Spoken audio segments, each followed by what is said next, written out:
Todos, tudo bem? Na aula de hoje nós vamos estudar sobre modelos exponenciais, que são problemas que podem ser resolvidos através de uma função exponencial. No primeiro exemplo diz o seguinte: um determinado imóvel foi avaliado em R$ 350 mil e a partir daí valoriza-se exponencialmente de acordo com a função. Então, a gente tem a função aqui, V em função de t, igual a 350 vezes 1,2 elevado a t, em que t representa o tempo em anos, a partir da avaliação, e V é o valor do imóvel em milhares de reais. Qual será o valor aproximado, o valor desse imóvel após 3 anos de avaliação? Então, aqui é um modelo em que a nossa função ela já está pronta, né? No caso aqui já está escrito, né, que V em função de t 350 vezes 1,2 elevado a t. Então, se eu quero saber o valor desse imóvel após 3 anos, basta eu substituir no lugar de t, eu vou colocar o 3. Então, V em função de 3, quer dizer, a valorização do imóvel após 3 anos, isso é 350 vezes 1,2 elevado a 3. Na nossa função está elevado a t, mas como eu quero saber após 3 anos, eu vou colocar elevado a 3, né? Não elevado a t. Então, agora, para a gente calcular essa expressão numérica, primeiramente eu vou calcular a potência. Então, vou repetir até chegar lá. Então, fica 350 vezes... Então, eu vou fazer 1,2 vezes 1,2 vezes 1,2, que isso dá 1,728. Agora, basta multiplicar, né? 350 vezes 1,728, isso vai dar 604,8. Bom, quer dizer, quanto que vale esse imóvel após 3 anos? Como esse valor, a minha função, ela está dada em milhares de reais, o valor do imóvel será 604.800. Na verdade, é só eu pegar esse resultado aqui, ó, e multiplicar por 1.000, né? Porque o valor foi dado em milhares de reais. Vou colocar vírgula 00 para a gente entender que isso é relativo a dinheiro. O próximo exemplo diz o seguinte: os biólogos afirmam que, sob condições ideais, o número de bactérias em uma certa cultura cresce de tal forma que a taxa de crescimento é proporcional ao número de bactérias presentes no início do intervalo de tempo considerado. Suponhamos que 2.000 bactérias estejam inicialmente presentes em uma certa cultura. Então, para representar isso, eu vou colocar assim: no tempo zero, que é o tempo inicial, eu tenho 2.000 bactérias. Então, essa primeira coluna aqui é o tempo e a segunda coluna é o número de bactérias.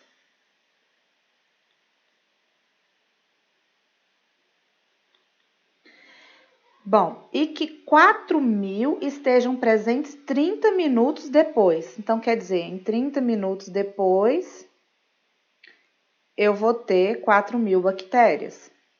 Então, a minha pergunta: quantas bactérias estarão presentes no fim de 2 horas? Bom, se eles falaram aqui no início que a taxa de crescimento é proporcional ao número de bactérias presentes no início do intervalo, isso quer dizer que o crescimento do número de bactérias é exponencial. E o que quer dizer isso? O tempo aumenta de 30 em 30 minutos, mas o que acontece com o número de bactérias nesse tempo? 2.000 vezes quanto que dá 4.000? Nesse caso, a gente sabe que é 2.000 vezes 2, né? Se não fosse tão fácil de descobrir assim, só por observação, era só dividir 4.000 por 2.000, que dá 2, né? Então, eu vi que, enquanto o tempo está somando 30 minutos, o meu número de bactérias, ele duplica, ele vai ser multiplicado por 2. Então, como eu quero saber quantas bactérias vão estar no fim de 2 horas, eu vou acrescentar de 30 em 30 minutos até chegar onde eu quero. Então, aqui, meu tempo, se ele passar mais 30 minutos, eu vou chegar em 1 hora, né? 30 minutos mais 30 minutos dá 1 hora. 1 hora, aí o meu número de bactérias vai dobrar novamente. 4.000 vezes 2, isso dá 8.000. Mas não chegou onde eu quero 2 horas, então vou continuar somando. Se eu somar mais 30 minutos, aqui, eu vou ter 1 hora e 30 minutos. E o meu número de bactérias dobra novamente. De 8.000, ele vai para 16.000. 8.000 vezes 2. Por fim, eu vou somar 30 minutos novamente. Se eu somo 30 minutos, 1 hora e 30 mais 30 minutos, isso dá 2 horas. E o meu número de bactérias, ele vai dobrar novamente. 16.000 vezes 2, isso é a mesma coisa que 32.000. Então, no fim de 2 horas, eu vou ter 32.000 bactérias.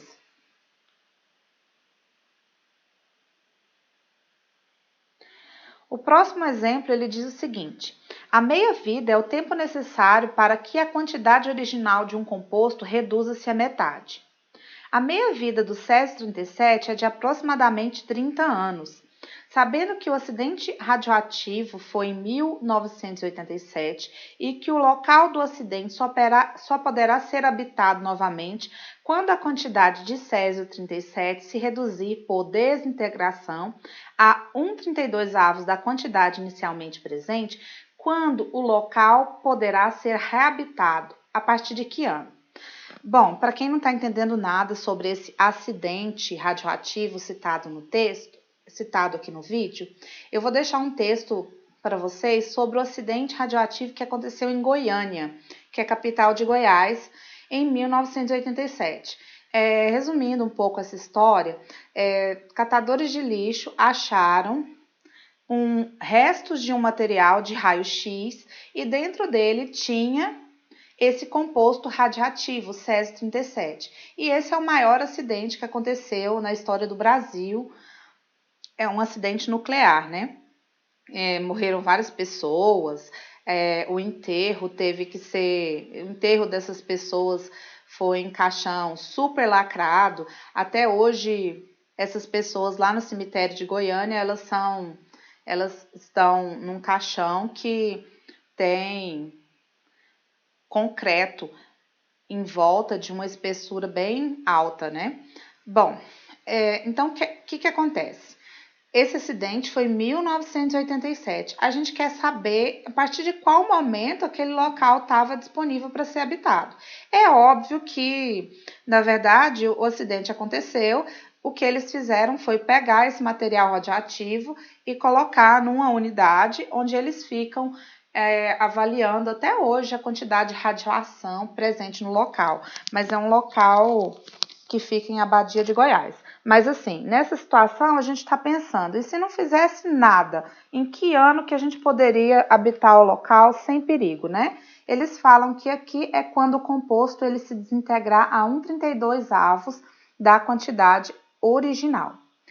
Bom, eu não sei quanto de composto que tinha, né? Mas se eu for desintegrar até chegar a 1,32 da quantidade original, quer dizer, eu tinha 100%, eu quero ter 100% dividido por 32, que isso vai dar, vamos dividir 100 por 32, dá 3,125%. Quer dizer, a quantidade ela diminui para 3% da original. Mas vamos entender o que é meia-vida, né? Meia-vida é o tempo que um composto ele reduz-se à metade. Então, quer dizer que no tempo zero, eu tenho 100% desse composto. A meia-vida do Césio-37 é 30 anos. Isso quer dizer que 30 anos depois do que aconteceu, eu vou ter metade do composto. Então, se o composto tinha 100%, eu vou dividir por 2, né? Metade eu vou ter 50%. Bom, 30 anos depois, ó, 30 mais 30, 60. esse composto ele vai diminuir pela metade de novo. Então, se eu tinha 50%, dividido por 2, eu vou ter 25%. Mais 30 anos depois, com mais 30 anos, eu terei 90 anos. O meu composto, ele era 25%, mas ele vai ser dividido por 2, que dá 12,5%. É só pegar 25 e dividir por 2. Mais 30 anos, 90 mais 30 dá 120. O meu composto é 12,5%, ele vai ficar em 6,25%, né? Eu vou pegar esse 12,5 e vou dividir por 2. E mais, vou colocar aqui para cá, né? Mais 30 anos, 120 mais 30 dá 150. E o meu composto, eu vou pegar 6,5 e 6,25 vou dividir por 2 e vai dar 3,125. Bom, o que acontece? Chegou onde eu queria, né? Então, quer dizer, passaram-se 150 anos e o composto diminuiu a quantidade que eles consideram segura. Como o acidente aconteceu em 1987, mais 150 anos que decorreram para a quantidade ficar segura, isso quer dizer que o meu ano em que tudo vai ficar seguro vai ser no ano 2137. Ou seja, ainda ia demorar 117 anos para a região ficar segura. Mas no caso, eles fizeram uma limpeza e a região está segura, né? A região de Goiânia, mas eles continuam avaliando em Abadia de Goiás se o composto está. Os níveis de radiação, né? Eu não sei muito bem como é feito isso, mas a gente consegue, através da meia-vida, calcular que ano que tudo estaria seguro. O exemplo 4 diz o seguinte: o carbono 14 é um isótopo raro do carbono presente em todos os seres vivos. Com a morte, o nível de carbono 14 no corpo ele começa a decair. Como é um isótopo radioativo de meia-vida de 5.730 anos, então aqui a gente já sabe também a meia-vida desse novo composto radioativo, que é o carbono 14. E como é relativamente fácil saber o nível original de carbono 14 no corpo dos seres vivos, a medição da atividade de carbono 14 em um fóssil é uma técnica muito utilizada para datações arqueológicas. Então, o que acontece? Por exemplo, as pessoas que estão lá escavando dinossauros, por exemplo, os ossos de dinossauro, como é que eles sabem há quantos anos aquele dinossauro viveu na Terra? Eles pegam e medem a quantidade de carbono 14 que esse composto tem atualmente e como eles sabem quantas radiações de carbono 14 o ser vivo ele emite, ele consegue calcular a quantidade de anos em que esse ser esteve na Terra, sabendo que a meia-vida do carbono 14 é de 5.730 anos. Bom, a atividade radioativa do carbono 14 decai com o tempo pós-morte, segundo a função exponencial. Então, aqui eu tenho uma função, mas eu vou explicar ela para vocês daqui um pouco. Em que a zero é a atividade natural do carbono 14. Então, aqui quer dizer quanto que esse composto está medindo no início. E T é o tempo decorrido em anos após a morte. Suponha que um fóssil encontrado em uma caverna foi levado ao laboratório para ter sua idade estimada. Verificou-se que ele emitia 7 radiações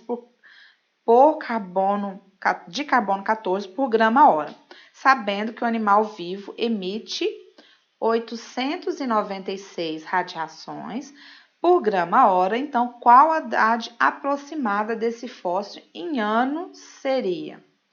Bom, o que acontece? Só para voltar nessa função, o A0 sempre vai ser a atividade inicial. Essa função aqui eu tenho um meio, porque é uma função de meia-vida. E aqui eu tenho T dividido por 5.730. Esse tempo aqui é o tempo da meia-vida, o tempo que o composto diminui pela metade. Bom, eu sei que o animal vivo, ele mede 896 radiações. Eu quero saber quanto tempo ele leva para chegar em 7. Eu vou para o próximo slide, porque ele está vazio, né? E a gente não tinha espaço naquele outro. Ele está em 896. Eu quero saber quanto tempo ele demora para chegar em 7 radiações. E eu sei que a meia-vida do carbono 14 é 5.730 anos. 5.730. Então, quer dizer, o animal está vivo lá. Ele mede 800... Aliás, desculpa. No tempo zero, ele mede 896 radiações.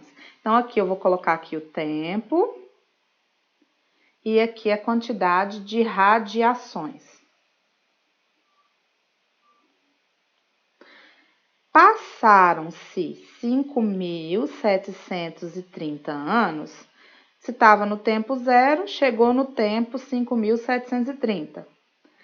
Esse número de radiações, ele vai diminuir pela metade. Por quê que eu sei isso? Porque 5.730 é a meia-vida do carbono 14. Então, a gente vai lá e divide 896 dividido por 2, isso dá 448. Passaram-se mais 5.730 anos. Se eu estava no tempo 5.730 mais 5.730 anos, eu chego em 11.460 anos. É só somar esse valor com esse, né? O meu composto vai dividir por 2 novamente. Então, eu vou dividir 448 por 2, isso vai dar 224. Oh, desculpa, vou colocar mais um 2 aqui. Passados mais 5.730 anos, eu estava em 11.460 mais 5.730, isso vai dar 17.190 anos. O meu composto, ele vai cair pela metade de novo. Se o composto ele tinha 224 radiações, a metade disso é 112. Passados mais 5.730 anos, eu cheguei em 17.190 mais 5.730, 22.920 anos. Isso quer dizer que o meu composto que tinha 112, ele vai ser dividido por 2 novamente, ele vai chegar em 56. Vamos continuar do outro lado, né? Acabou o espaço. Passados mais 5.000, vou aqui somar esse valor com 5.730. Eu vou chegar em 28.650 anos. E o meu composto aqui também vai ser dividido por 2 novamente. 58 dividido por 2 dá 28. Aqui, 28.650 mais 17.000... Aliás, desculpa, mais 5.730, isso vai dar 34.380 anos. E o meu composto, ele vai ser dividido por 2 novamente, eu chego em 14. E passados aqui, mais 5.730 anos, eu chego em 40.110. E o meu composto vai ser dividido por 2, eu chego em 7 radiações hora, que era onde a gente gostaria de chegar. Então, quer dizer que esse composto, que ele mediu 896 e atualmente está medindo 7 radiações horas, ele demorou 40.110 anos para chegar nesse ponto.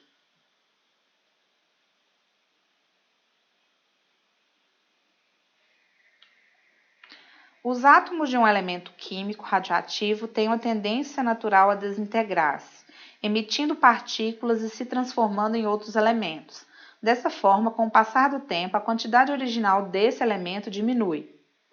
Chamamos de meia-vida o tempo que o elemento radioativo leva para se desintegrar metade de sua massa radioativa. O antibiótico acetilcefuroxima apresenta meia-vida de 3 horas. Se uma pessoa tomou 50 mg desse medicamento, qual é a quantidade de antibiótico ainda presente no organismo após 12 horas de sua ingestão? Então, eu tomei o antibiótico no tempo zero. Eu tinha no meu organismo 50 mg, porque a quantidade é o comprimido, né? 3 horas depois, por que 3 horas depois? A meia-vida desse antibiótico é 3 horas. Eu vou ter metade de 50 mg. Então, 50 mg dividido por 2 dá 25 mg. Mais 3 horas depois, então 3 mais 3, 6 horas. Eu vou ter metade disso daí novamente. 25 mg dividido por 2 dá 12,5 mg. Metade, mais 3 horas, quer dizer, 6 mais 3, 9 horas. No tempo 9 horas, esse composto vai estar pela metade. Então, eu vou dividir 12,5 por 2, eu chego a 6,25 miligramas. E mais 3 horas, eu chego em 12 horas, que era o tempo que eu queria. Esse composto vai ser dividido por 2 novamente. Então, ele vai chegar em 3,125 miligramas. Então, é isso que acontece com o remédio no nosso organismo, gente. Ele não zera, mas ele vai se dividindo, se desintegrando, de certa forma que vai chegar num ponto que a quantidade no organismo é mínima, né? Que os estudiosos consideram como zerado, né? Então, quer dizer, em 12 horas eu vou ter 3,125 miligramas desse medicamento no organismo. A letra B é uma generalização. Ele está perguntando, T horas após a sua digestão, quanto desse medicamento eu vou ter no meu organismo? Bom, para a gente montar essa função, vou colocar aqui medicamento, M de medicamento, em função de T, isso é igual. Primeiro, a gente começa com a quantidade inicial, né? Que 50 vezes. A atividade, ela está se dividindo por 2, né? Então, a gente vai colocar aqui 1/2. E esse 1/2 é o símbolo da meia-vida. E eu vou colocar aqui elevado a T sobre 3. Por que 3? Porque está falando que a meia-vida é de 3 horas.